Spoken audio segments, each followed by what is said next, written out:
Hello everyone, আসসালামু আলাইকুম। Welcome to my channel. তো বর্তমানে এই ধরনের ফেসবুক কভার ফটো অনেক বেশি ভাইরাল এবং ট্রেন্ডিংয়ে চলতেছে। এই ধরনের ফটো কীভাবে মেক করবা, চলো তোমাদের সম্পূর্ণ প্রসেস আমি এই ভিডিওতে বলে দেব।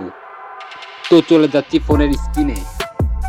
চলে আসলাম ফোনের স্ক্রিনে। তো এই ধরনের ছবি মেক করতে হলে তোমাদেরকে একটি অ্যাপ্লিকেশনের প্রয়োজন হবে। অবশ্যই অ্যাপ্লিকেশনটা তোমরা গুগল প্লে স্টোর থেকে ইনস্টল করে নিবা। যেহেতু আমার ইনস্টল আছে সেজন্য আমি সরাসরি ওপেন করলাম। এখান থেকে আমি চ্যাটজিপিটি অ্যাপ্লিকেশনটা ওপেন করলাম।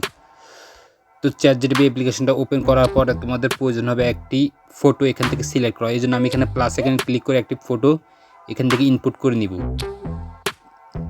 তো এখান থেকে আমি আমার একটা ফটো ইনপুট করে নিব। তো এখান থেকে আমি আমার একটা ফটো ইনপুট করে নিলাম। এখন প্রয়োজন হবে একটা টেক্সট। অবশ্যই টেক্সটটা তোমরা আমার টেলিগ্রাম চ্যানেলে পেয়ে যাবে। আমার টেলিগ্রাম চ্যানেলের লিঙ্ক দেওয়া থাকবে আমার ইউটিউবের বাড়িতে। অবশ্যই সেখান থেকে টেক্সটটা কপি করে নিবা। তো এখান থেকে আমি টেক্সটটা এখান থেকে পেস্ট করে দিলাম।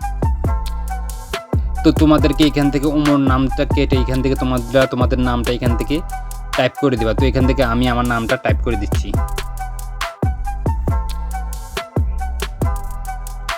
তো আমার নামটা টাইপ করা হয়ে গেলে এখান থেকে আমি পেস্ট করে দেব। তারপর কিছুক্ষণ ওয়েট করতে হবে। কিছুক্ষণ পর আমাদেরকে এই ধরনের সেম একটা ফটো মেক করে দিয়ে দিবে। তো কিছুক্ষণ পর দেখতে পাচ্ছ আমাদেরকে সেম একটা ছবি মেক করে দিয়ে দিয়েছে। তো এই ছিল আজকের ভিডিও। এই ধরনের মোর ইন্টারেস্টিং ভিডিওর জন্য অবশ্যই চ্যানেলটা সাবস্ক্রাইব করে পাশে থাকবার ধন্যবাদ।